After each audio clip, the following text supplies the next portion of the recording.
Good morning and welcome to the third of our series of webinars. This morning I have the great pleasure of talking to Wendy and Andy. So Wendy is from Impact Resilience and Andy is from MorePeople. I think I'm not alone in feeling somewhat out at sea at the moment, I guess is the best way of describing it. It's a turbulent chapter. We've been discussing prior to going live this morning that actually, is it more of a mindset? Do we need to just carry on regardless and be that typical Brit? Head down, let's get on with the job that we've got to do? Or is it that the whole world is kind of a little bit more challenging post-pandemic? So we're going to discuss today the value of teams and how important it is in recruiting the right people for your team and also driving the right resilience within your team. Wendy, I've known you for 15 plus years. So we both have the military wives badge. You still have yours, I've ditched mine. So yeah, but I have had the pleasure of working with you as well at Tots to Travel. So it'd be really good if you could explain a bit more about yourself so that those watching will understand where you're coming from. Well, thank you so much for having us, Vari. So as Vari said, we've known each other since before we had children. So my eldest is 20, so that gives you some idea. We, for 17 years of my adult life, ran a very niche travel company. We specialised in holidays for families with children under the age of 5. So really addressing all those needs that you have in that particularly challenging phase of your life. And we grew that to being an 8-figure business, a very big team here in Stamford. I'm with Andy, and we're sitting in Stamford today. And that was a hugely successful business until COVID came along. And of course, COVID was a nightmare for any of us in travel. And very, very sadly, we closed it. However, that has unlocked a new chapter of our lives, which together with my husband and then another business partner, we have started Impact Resilience, which is really about helping to make Britain's businesses stronger. So we're looking at the key threats that businesses are facing all the time. So whether that's cyber threats, key supplier failure, energy outages will be another key one for this year, and helping businesses to understand what their business continuity plans should be. But also, a plan is no good unless you've rehearsed it. So we're really interested in working with businesses to get them to test their plans. Does your plan actually work? And of course, that all relates back to our military background. My husband, in particular, has a fast jet background. You may have heard from him last week. Really, in that world, they are testing and rehearsing all the time for imminent failure. So that's what Impact Resilience is about. And my particular interest in that, in resilience, is all around people, and that's what we're talking about today. Brilliant. Thank you, Wendy. And Andy, fill us in on who you are. You're obviously in the fresh produce sector because we can see the beautiful asparagus behind you. But yeah, tell us what MorePeople do and how you fit into that MorePeople team. Yeah, sure. So my name's Andrew Fitzmaurice. I'm chief exec at a recruitment company called MorePeople. We're based in Stamford but recruit all through the UK. So fundamentally recruitment business for mid to senior management positions in general. About half what we do is in fresh produce, hence the asparagus in this particular room. But we get involved in most things from supermarket, head office, all the way through the supply chain, through to primary agriculture. And there's lots and lots of different types of positions we get involved in. It does become quite niche in some respects.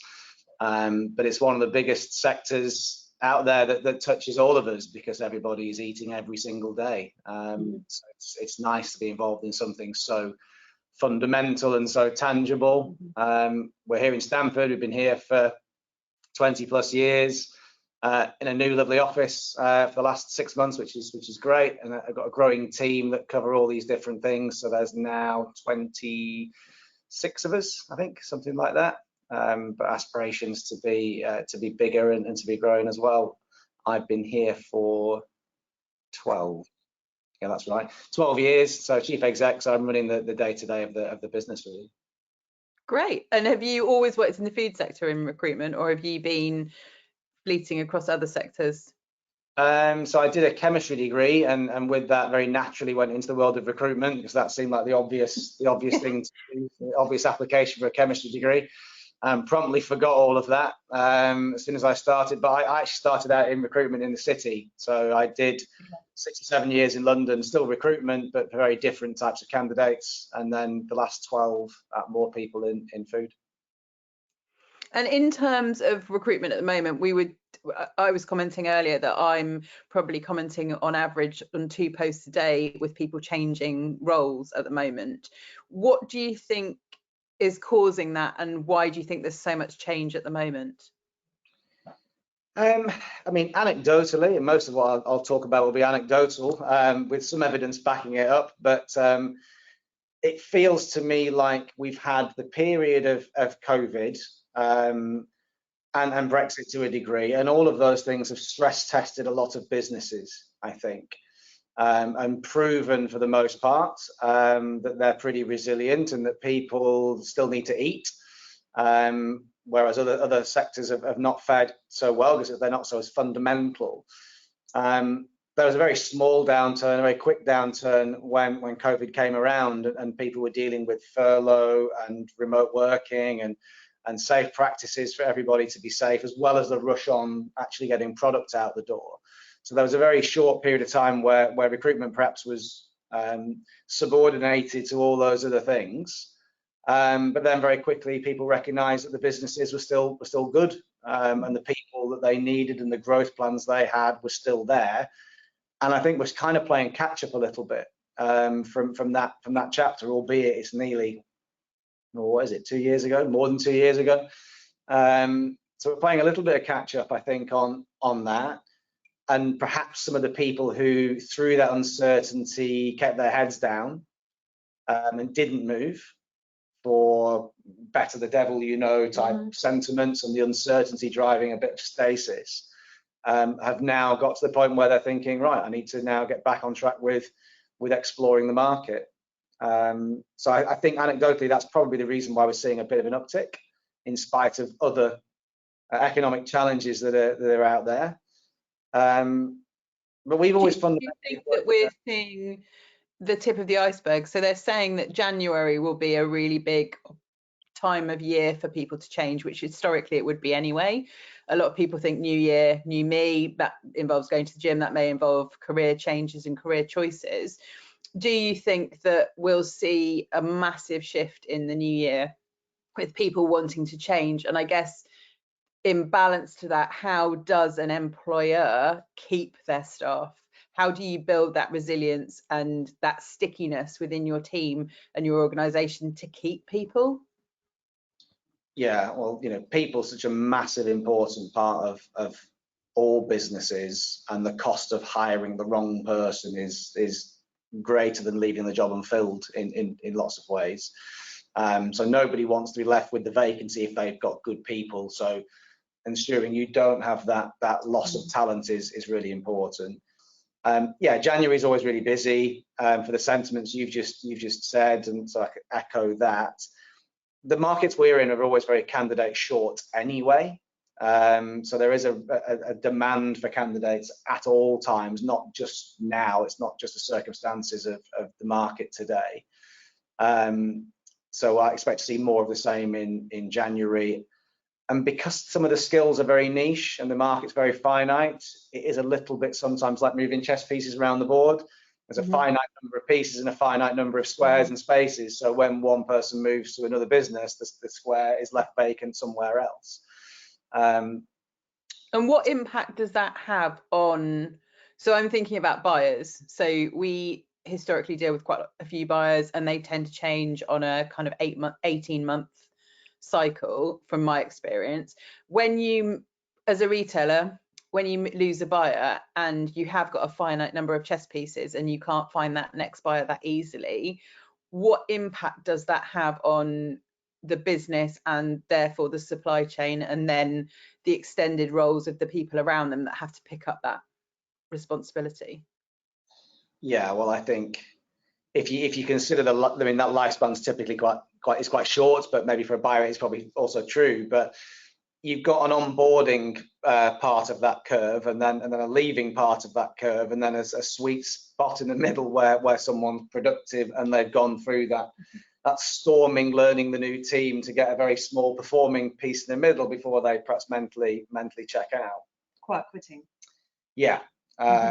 So the productive bit in the middle is, you want to extend that as much as possible, I guess, and the impact on the team around you when you're building, and not necessarily building a new culture every time, but clearly that that change will have an impact on the remaining people in the business, and it may just be the culture that churn is normal, so it's factored in, and in some respects makes those teams dynamic. But those relationships are internally as well as with suppliers.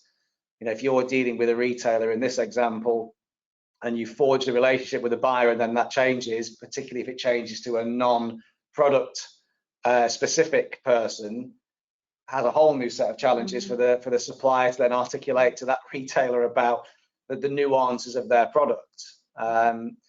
So it depends, I guess, on the transferable skills of those individuals, what that impact will be, and whether they walk into those roles as round pegs into round holes that are hitting the ground running and know what they're doing, or whether there's a big learning curve and a journey for everybody to go on that invariably will bring in efficiencies and bring challenges. Could potentially, if we look at a more positive spin on it, because you're very much a glass half full person, Fari, so you know, improving the gene pool with cross-pollination and some new ideas from other businesses, so you don't end up in a, well, we've always done it this way, that wouldn't work in our market, you know, those sorts of sentiments.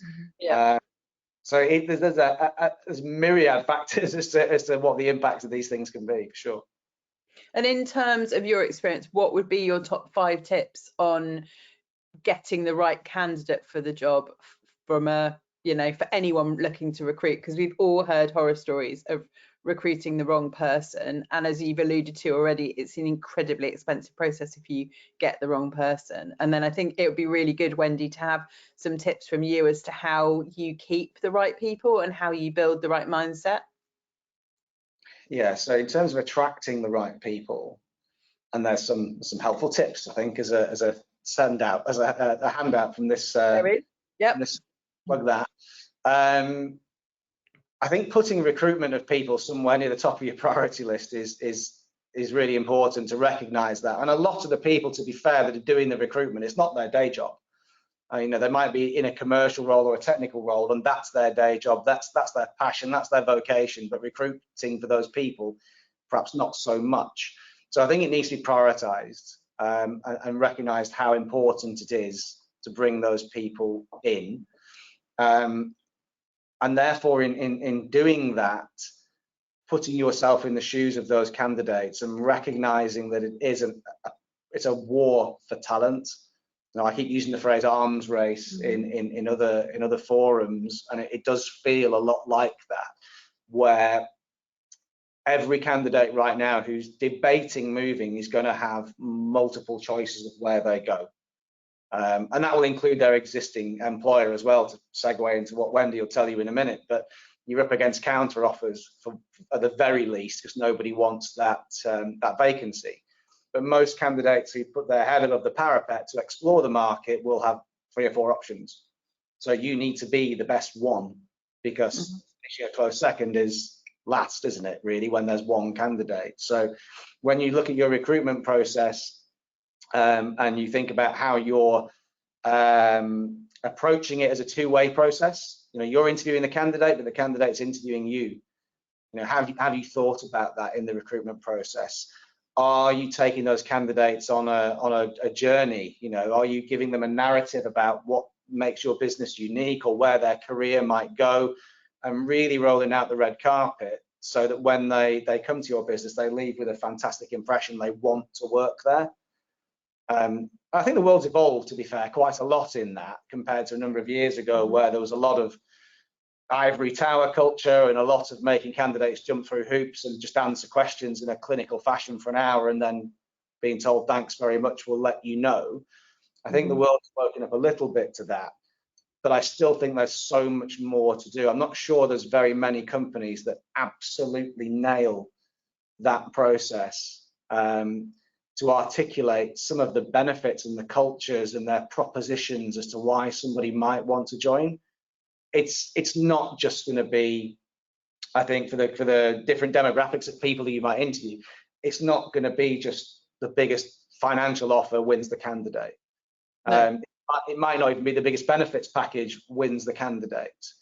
There will be a lot of softer stuff around the fringes, and we've seen this whole remote working, hybrid working bubble in some respects, you know, become more top of mind and people being more flexible around it. But if you spend any time on Google just Googling these things, there's more examples than I can give you in a short space of time. There's a very long list of things that you could do to set yourself out as being the employer of choice, and loads of those things might not actually cost any money. You know, I know. How important do you think an organisation knowing what their North Star is, so knowing what their goals are and their vision and their proposition is, to, I guess, having integrity all the way down to the shop floor? So if we think about a retailer like Marks and Spencer's, how many of their employees will know what their North Star is and the objectives and the goals, and how much of that will be filtered down right to the grassroots and shop floor? Yeah, I can help a bit on this one. I mean, I think if you look at what's going on in the outside world, we've got what's called increasingly a VUCA world, so volatile, uncertain, complex, ambiguous. That's the world we're in, and that's the world that we're going to continue to be part of. We've been through a period of stability and calm, and now we're into this volatile and uncertain world. And as human beings, we don't like change, and we certainly don't like uncertainty. And so really, if this is the new world we're in, then we're going to need a new type of leadership. And I think the people who are already really nailing this are the ones that have really, really spent time on understanding what is the thing that they do that is meaningful and impactful in the world, what is their vision, and they are out there leading their teams with a very, very strong and present sense of direction. I do think that as leaders, we're going to need to be more conscious and intentional in our decision making and in things like our recruitment. Really, really carefully considering what exactly is the right person for this role. I'm working with a company at the moment on helping her with her recruit. It's a travel company, coincidentally, but it's really helping her to put some real rigor into her recruitment. So historically, businesses just go, oh, that's a good person, you know, it's somebody's wife who's got a couple of days free. Yeah, she's free and available, she's a sentient human being, that'll do. But actually, I think to help Andy and the recruiters, we need to be a lot cleverer in understanding exactly the sort of person that we're looking to recruit. And then understanding that it's a sales process, essentially, especially in the kind of world where you're in the food industry, where you've got a very few candidates and the candidate has multiple choices. They are going to need, the business is going to need to be really, really clear about the meaningful and valuable things that business is doing in the world, and that comes right from the top. That's the foundations through to culture. And we talked when we met previously about the fact that we roll out the red carpet for our paying customers, and we bring our team in through the cat flap. You know, there's no sense of giving them of valuing them and of being really grateful and clear about how that relationship works. And I think particularly post-COVID, we've got the Great Resignation is still ongoing, and we've got quiet quitting going on. People are coming out of COVID with a very different value set, or more intentional about the values that they're prepared to work for. And they're not going to go to businesses where it's not clear what you stand for. And no. You've got a brilliant example, haven't you, of a recent candidate?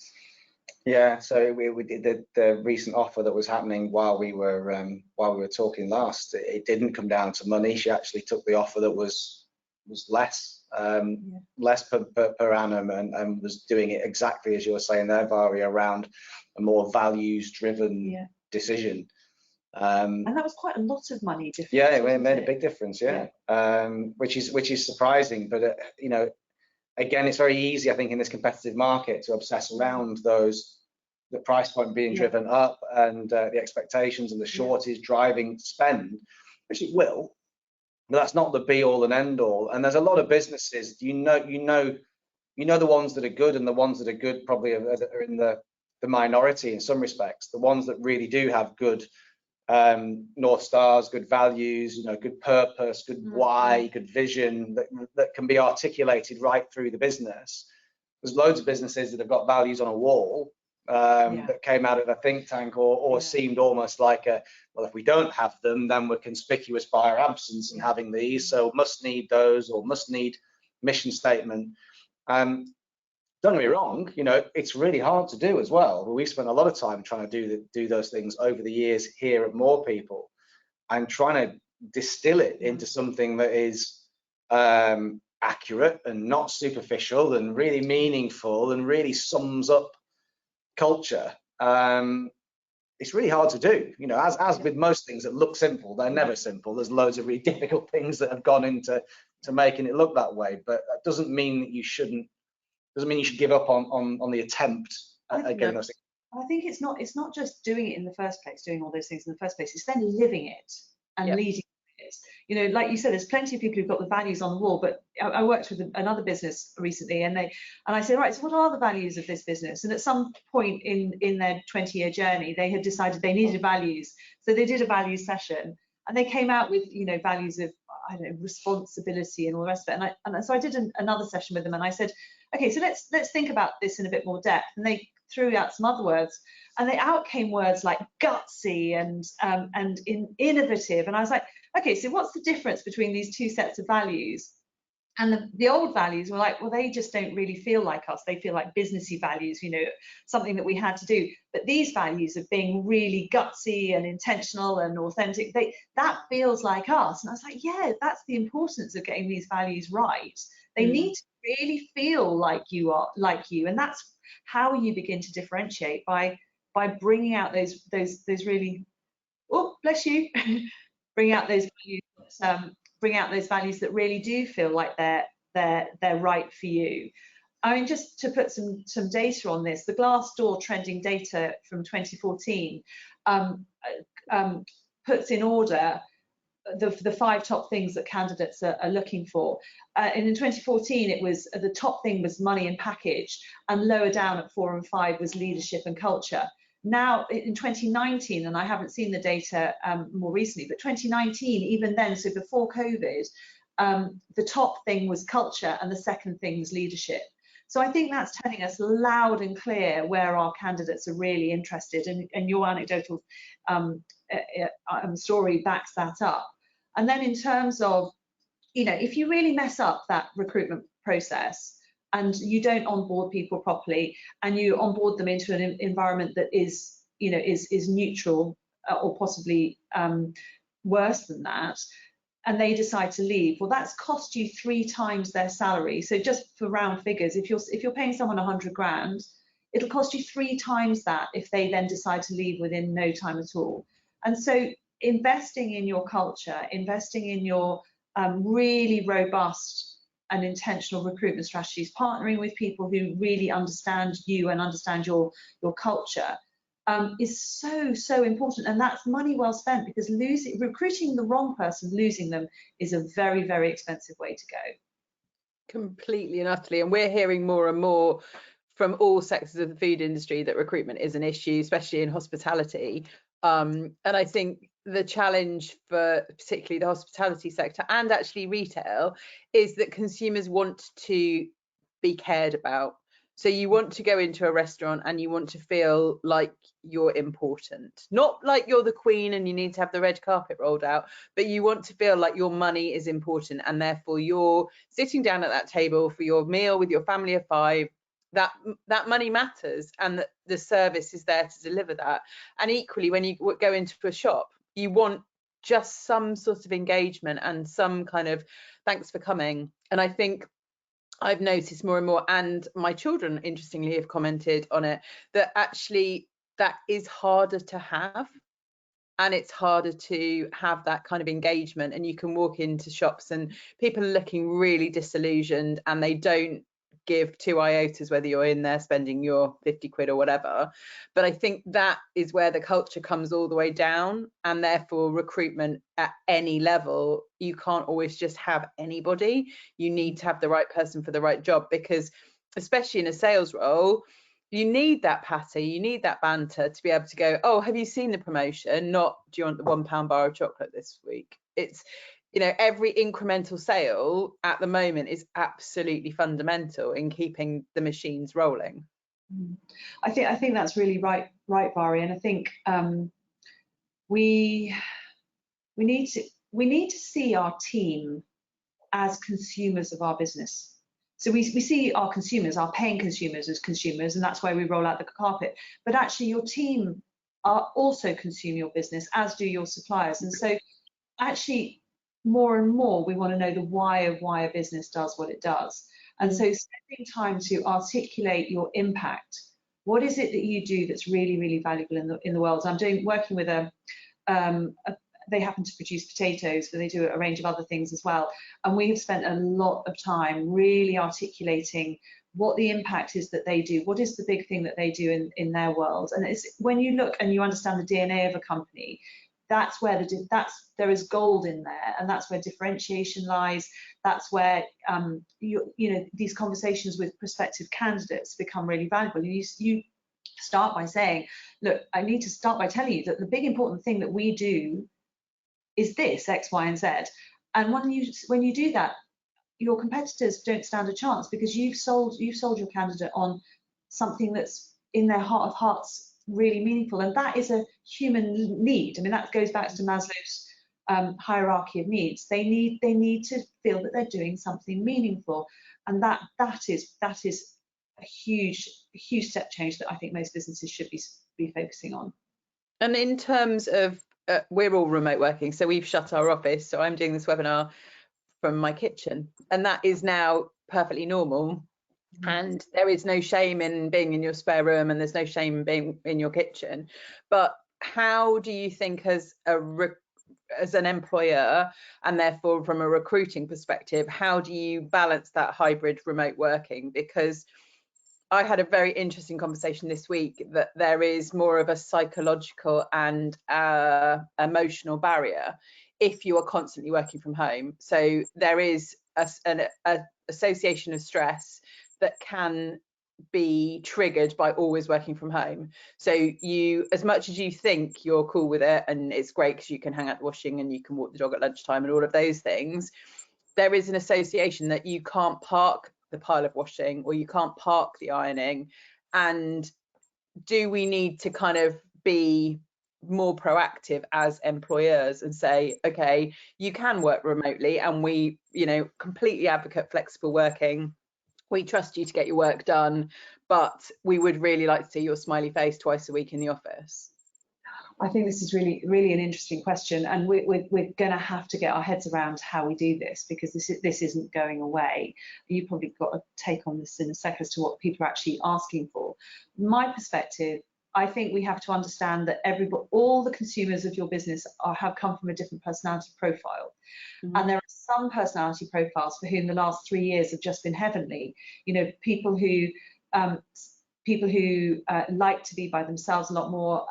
Maybe they tend to be, I'm going to make massive generalizations here, but they tend to be more data-driven, task-focused, completer-finisher type people, really do thrive being at home, when there are other personality profiles that actually need that connectivity, they need that human collaboration, they need that they need the creativity and the energy that comes from being around other people. So I think that's the number one understanding from my point of view. And then you need to try and find some sort of balance. And I think some sort of balance whereby you are doing a variety of hybrid working seems, at the moment, with our very early understanding of how this is all going to shape up, seems to me a good way to go.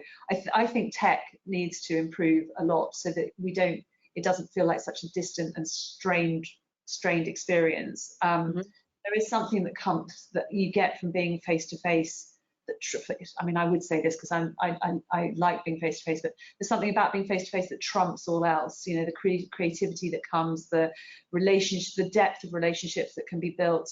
I think we will come to find that that's a problem.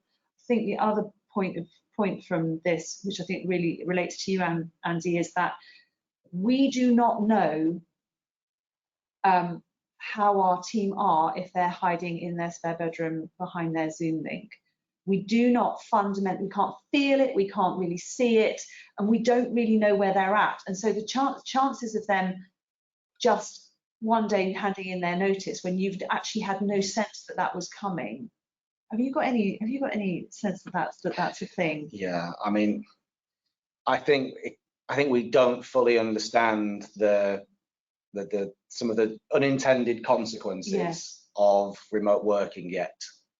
So to Vari's point there about some of the people that initially think it's great and that's what they want fundamentally forever now moving forwards, that may have long-term problems with I can't switch on and off because my work and home are the exact same place. Yeah. Whereas the commute has this grounding, sort of period to go, that's home, that's the washing, but that's my sanctuary, and now I'm turning into work mode. So I think there's a lot of potential unintended consequences that will take the long term to come out in the wash for those sorts of things.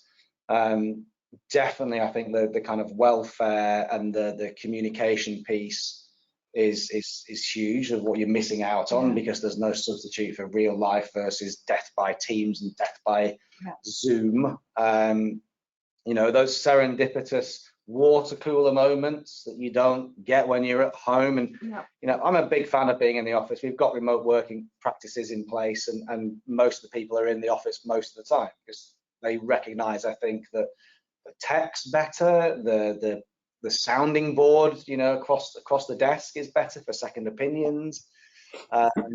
Warm. They say warm, the heating's free. That's a really big one now, isn't it? You can turn that heater on as much as you want. You're not paying for it. I've got the scarf on because I'm at home and I'm tight. It's hot in here, actually. Don't rub it in, Andy. Don't rub it in. I think we go to great lengths. I mean, these things are almost paradoxical. You go to great lengths to go, right, here's a £500 ergonomic chair, and here's your desk that's ergonomic within an inch of its life, and your 2 screens and the world's greatest internet and so on. And you talk about RSI when your mouse is a bit too far away. And then you go, well, I'm going to work at home on my sofa or my bed. And you go, well, or a crappy kitchen chair or something. You go, well, hang on, this doesn't make any sense. Long-term detriment to health and things. That whilst the stress may be alleviated, or the well-being and the endorphins from walking the dog at lunch, great. But then you become hunchbacked and your phone doesn't work, or your internet's sloppy, or whatever. There's so many of these things, I think, to game out. Do you think that that's important for an employer to convey in whatever proposition and package they're offering, that they can offer hybrid working, but actually our sole purpose is to make you as comfortable as possible and be integrated in as part of a team, and therefore deliver that team mentality? Yeah, I think you've got to be brave. And if this is not contradictory, which it might very well be, when it comes to selling your business and your vision and your values and why it's great to work here and so on, I think you've got to be brave to set your stall out with your proposition that might discourage some people. Everybody wants to work at MorePeople. That's kind of great. I've got the pick of the candidates, then haven't I? But this place won't be right for everybody. And I'd rather have that conversation up front and go, you might want to work here, but here's all the reasons you won't. Or here's the things unapologetic for. If you think that this level of humor, I laugh every day at work without fail about something so stupid that it would probably put some people off. And I'm kind of good, because if you don't like that, then you probably won't fit. And the same for the motives, or the same for the drive. If you don't want to be in the team, because one of the things about the team, and I fully accept, Wendy, what you're saying about certain personality profiles that do perfectly fine at home and they love working independently. But I know when we've got a load of people on trips to Kent at the moment today, so the office is depleted a little bit. I lose 5 people to anything remote working, I lose 25% of my energy and noise and support in the office. Yeah. So, and depending on your personality, you might get that, you might not. You work at home thinking this is lovely and I can fuss the dog. But yeah, but 5 of you have done that, and now the other 20 are now struggling because they're 25% down on energy and help. And in terms of what candidates are asking for, are they being more forceful about needing to not go in the office? Yeah, I think yes, it's 100% more a thing, right, for people to be asking and demanding in some respects what they want. And I think it depends on the nature of the role. Obviously, it's very hard to be a factory manager from your kitchen. Yes. Yes. If you're an account manager, maybe you can a little bit more. If you're an IT person, you can probably sit in a cave, and as long as the internet's good, you'll knock out your IT stuff. So I think it's role dependent. Yeah. But I think there's almost a duty of care in some respects to go, I've been working 20 years. I know the benefits of some of this stuff better than the 22-year-old who doesn't have a clue yet what they're letting themselves in for, yeah, with the cautionary tales of remote working. And they don't think about the bigger picture in team. So if I hire one new person tomorrow who's experienced, everybody benefits. Yes. All my company benefit. If that one person works in Manchester, we never see them, I might make some, bottom line improvements, but I'm not improving the potential benefit for everybody else to learn by osmosis. And that's where there's loads of training we do. It's quite formal in some respects, but my personal experience is that everything I know about anything is from osmosis of working around other people. Well, who are you learning from by osmosis at home? The dog's not teaching you very much. No, she doesn't. I can vouch for that. It's the compounded benefit of having somebody in the office, isn't it? Yeah. There's a compounding effect. Yeah. I think. And I know when I worked for you, Wendy, so I worked for Tots to Travel for, I don't know, a year, maybe longer. And there was that camaraderie of going, okay, who's going to have the best week? Who is going to bring in the sales? And it was great fun because you loved writing your, total on that whiteboard every day at the end of the day, and knowing that you need to up your game for tomorrow, or you were smashing it out of the park. And I think, yeah, we held a Grub Club event last week, which Wendy, you were at, and Natalie from MorePeople came to. And I came home buzzing because I'd got 41 people together in a room, and there were so many exciting conversations going on. And there still is that complete and utter joy of being out. I don't think that term's going to go away anytime soon, because we're still living with the aftermath of COVID, and none of us really know how and what impression it's left on us.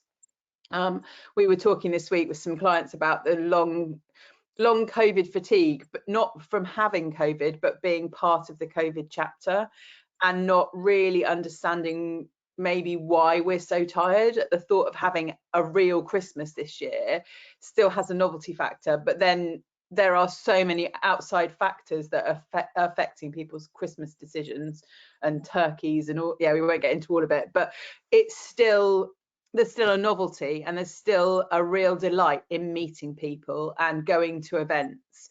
And I think those conversations, as you referred to them, Andy, the water cooler moments, they're so important, and you need to know those nuances of your team. And we're a team of 12, we're dotted all over the country as an agency, and we have lots of calls, we have lots of Zooms, but we do lots of walk and talks as well. So whether we meet in London to go for a walk, you can just hear in people's voices whether they're feeling their sound as sparky as they would do normally. And it's really important that we as a team stick together and we all have the same kind of North Star, but equally that I just pick up the phone randomly and ring them, or I arrange to do a walk and talk just to check in, because everyone has different points in the year that are highs and lows for them for a multitude of factors. And I think they can be minute by minute, those highs and lows are minute by minute. And that's where I think we moved into this office with the express purpose of having one sales floor, one room. The old office had 2 floors, and whilst they were feet apart, there was an element of different cultures, because out of sight is out of mind. And there's some really interesting science around proximity you know, what makes some good teams really effective, and they worked out it's literally the proximity of the desks in some respects where there's an optimum. And if you move more than 6 meters, you might as well be 600 miles away. Yeah. And if I think about this week, there's an opportunity. We took one of the team out for lunch because there's some tenacity might have been challenged with some difficult news. And mental health is really important, and tenacious is like probably the #1 asset for recruitment. And we had another chat literally yesterday who had a candidate, you know, deliver some bad news, and you could see immediately just how crestfallen he was. To go, are you all right? You know, do you want to grab a coffee? Let's game this out and work about what we can do to proactively try and save this scenario. If you're not doing it minute by minute, in my world at least, you know, as a leader, you know, you potentially miss the opportunity, or that person loses a day of just like, I'm in my own change curve now, and I've lost today on one thing where you could save them quite quickly. And if they'd been at home, you wouldn't have known that. If they'd been at home, it would have taken till the next appointment or the next coincidence. You wouldn't know. You wouldn't know. And I also think this chapter of the year is a really difficult one because we haven't got the sunshine. So everyone's low on vitamin D, which in my opinion should be on the NHS.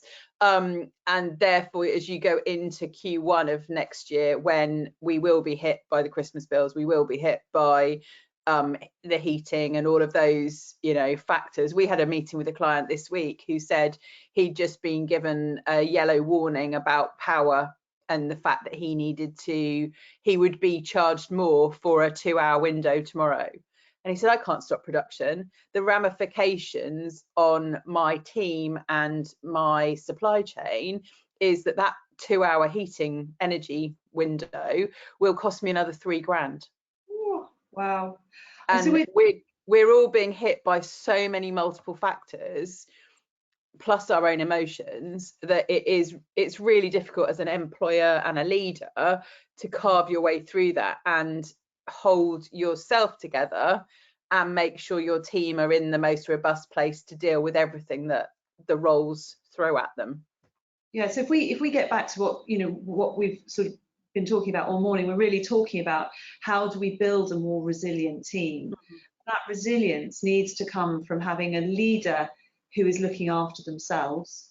Yep. So they need to be strong and fit and well and highly energized in order to lead their team. I mean, I remember, you know, I had a colleague who worked in France, and she would come over sort of 2 or 3 times a year, and every time she would go, Wendy, I'm so pleased to see you. I really needed a dose of your energy.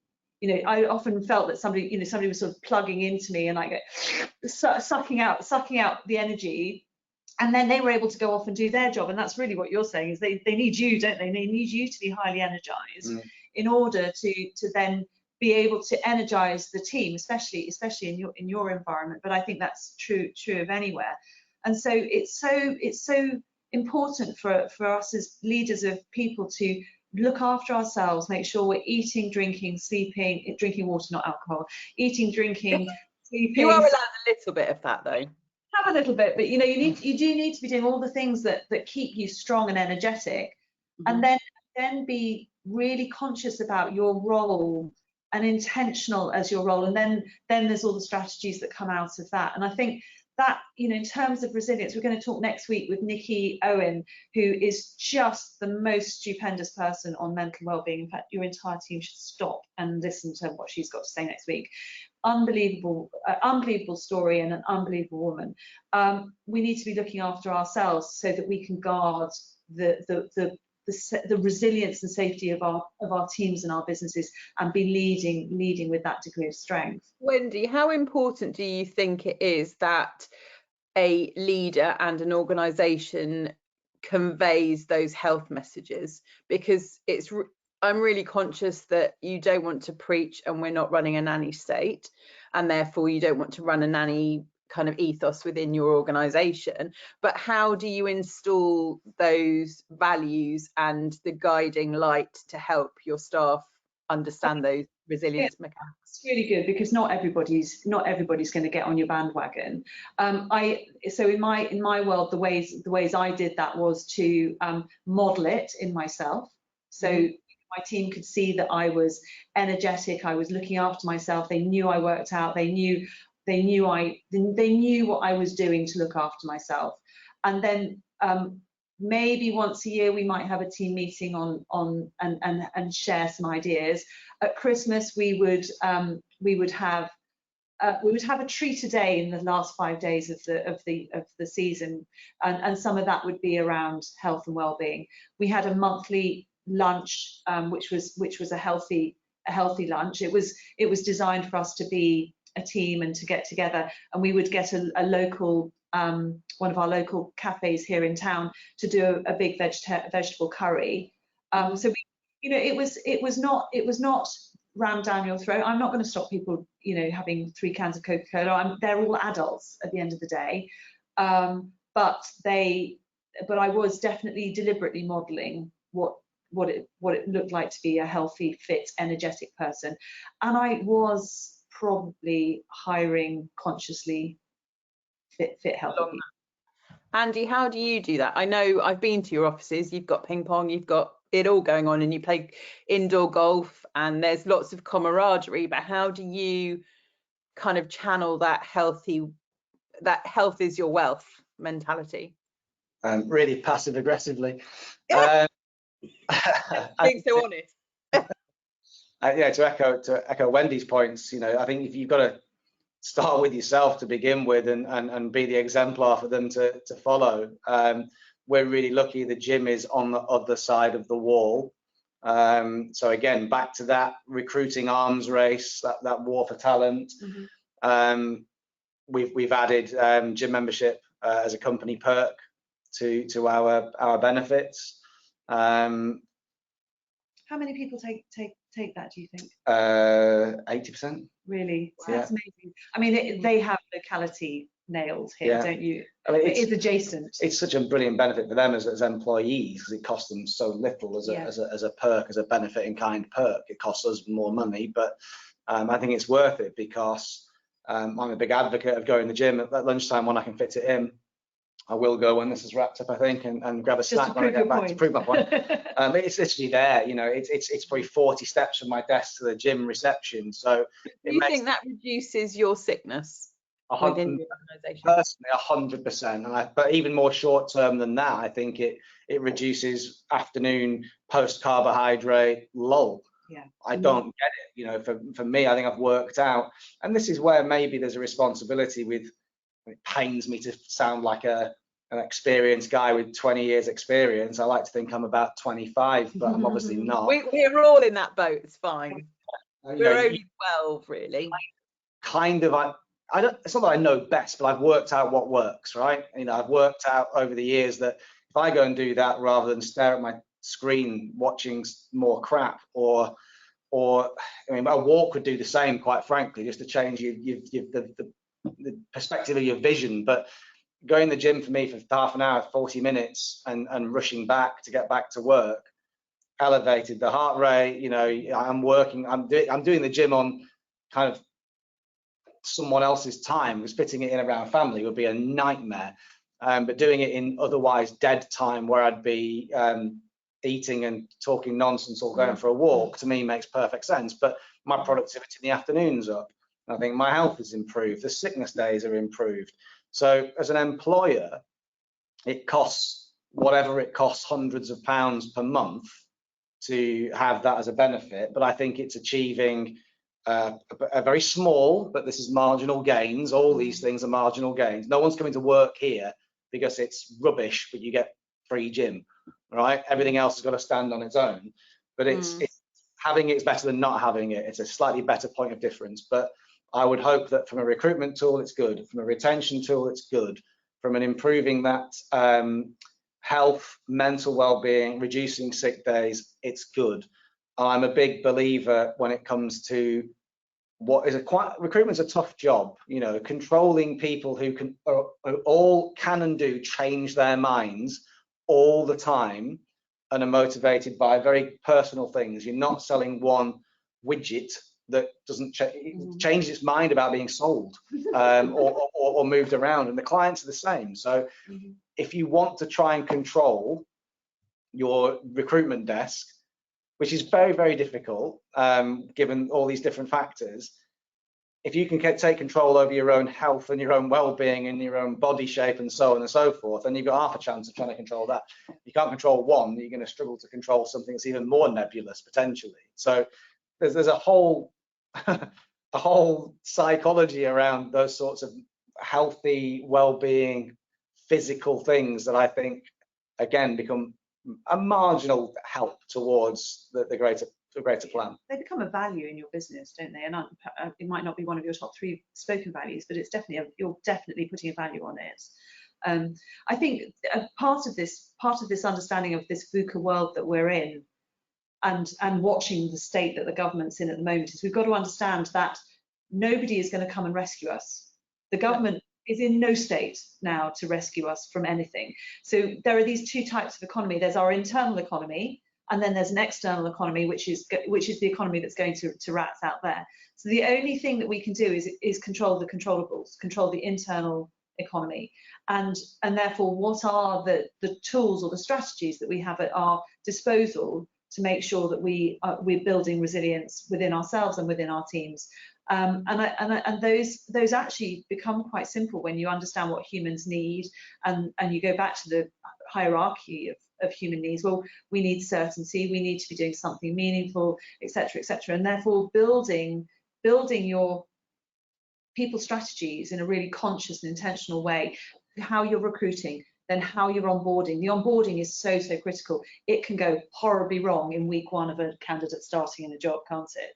I had a role with a big blue chip name that honestly I was lost. I should have probably not even turned up for week 2, because really by the time I'd done my first week, I was thinking, wow, do places work like this? Is this for real? You know, and I didn't, and I stayed 10 months, and I was heroic for doing that. So you're really looking at being very intentional and clear about your recruitment, rigorous in your recruitment, rigorous in your onboarding, rigorous in your culture, and in really what you're asking of your team, and how you're looking after that team. And I think that is going to be so critical if you're going to really hang on to very, very talented people and recruit the best people in.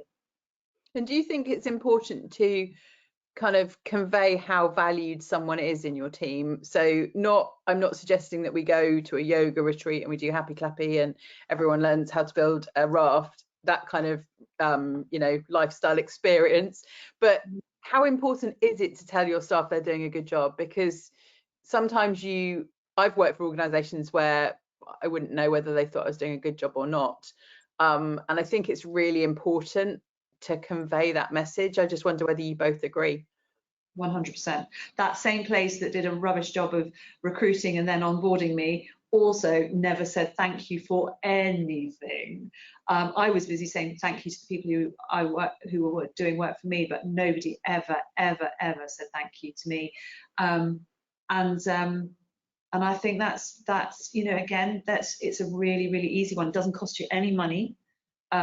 I know you guys are particularly good in here at MorePeople in building a culture that is really engaging. It's really clear why you're here. It's really clear why you'd stay. There's investment into the built environment to make it somewhere that's lovely to come to every day. I would imagine that in some of the food businesses that you guys work with, that perhaps it feels like coming in through the cat flap. The built environments. Yeah, well, we're clearly here trying to put into practice everything we preach, and all the best examples we find anywhere else, pull them to here. But it's not easy, I think, and people can be allowed to recognise that it's not easy, because all business is pretty relentless. So we've got very clear input output relationship in recruitment, and it's very, very transparent. Everyone knows what they've got to do, and they can see how well they're achieving. See the journey, and we're quite good at reward at MorePeople, so there's always some incentive to achieve and do what you need to do, in addition to the why, the emotional piece. I know it's a well-trodden trope that I talk about in the office, that I know I have to try really hard to consciously say thank you. Yeah. Because it doesn't come naturally, or my natural personality is predisposed to finding the next efficiency and the next fire to put out, See, I find myself saying thank you all the time, and I spoke to someone this week, and I can't remember who it was, and I just said thank you for everyone that hasn't said thank you. And they were like, what do you mean? And I said, well, I know that loads of people in your day-to-day existence won't have said thank you. So I'm just saying thank you on behalf of them, because they obviously forgot. I do it. I just have to be very conscious about doing it, because I know myself quite well. I know that my personality will go straight towards fixing the next problem for someone. So it's well intentioned, but I'll move on very quickly to the kind of the good becomes the norm, and then I get on to let's become great. Let's do the next thing, and I have to then make sure I go back to oh sorry, I've very quickly moved on past the courtesy, past the well done attaboy to let's do it again and make you better. And I do that, but I know I have to make sure I don't forget. And do you find that there are some businesses that are easier to recruit into than others? Some brands, some companies that it's just a breeze to employ to persuade people to go to. Yeah. I think there's a spectrum of people that do it better. Right, businesses that do it better. Yeah. Sometimes people within businesses and departments can do it better than others, but I think there's some people that have managed to prioritize the recruitment elements. So at a very, very basic level, time kills all deals. Yes. And the people who move the quickest and articulate, as I said earlier, that narrative to the candidate and empathize a bit more about what it's like to be the candidate will win more than the company that doesn't. Okay. Well, that's Do you think that recruiting for kind of challenger brands, which is a term we hear in the food industry all the time, is easier than maybe a more traditional, long-standing brand? Well, a lot of the companies we recruit for are own label, not household names, that could be perceived to be doing fairly commoditized things. So a point of difference is more challenging to articulate than if you're a startup niche, cool, kitsch, collagen drinks supplement company that's going to make everyone live forever. So there's something interesting from a recruitment perspective about articulating who the business is, rather than have you heard of insert. Most people in the food industry have heard of this name and already have some preconceived ideas about it. So it's probably easier in some respects to have I quite fancy that company because they're a lot sexier than how more norm always there company. So they probably do find it a bit easier, particularly if you do get to work towards the world of brands and the perception is they're cool and sexy and forward thinking, then yes. And that's great if you've got it, but the vast majority of companies don't have that. The vast majority of companies might be, we're a 2 billion turnover company that everyone kind of knows of, everyone's kind of been spoken to once in the past. How are we going to set ourselves apart? I do accept that those challenges as to how you articulate that. Oh, that's exciting though. I think there's real excitement in trying to articulate and make that a compelling employer proposition. There's brilliance in every single business. It's about understanding where it is and then sharing it. Yeah, being conscious of that.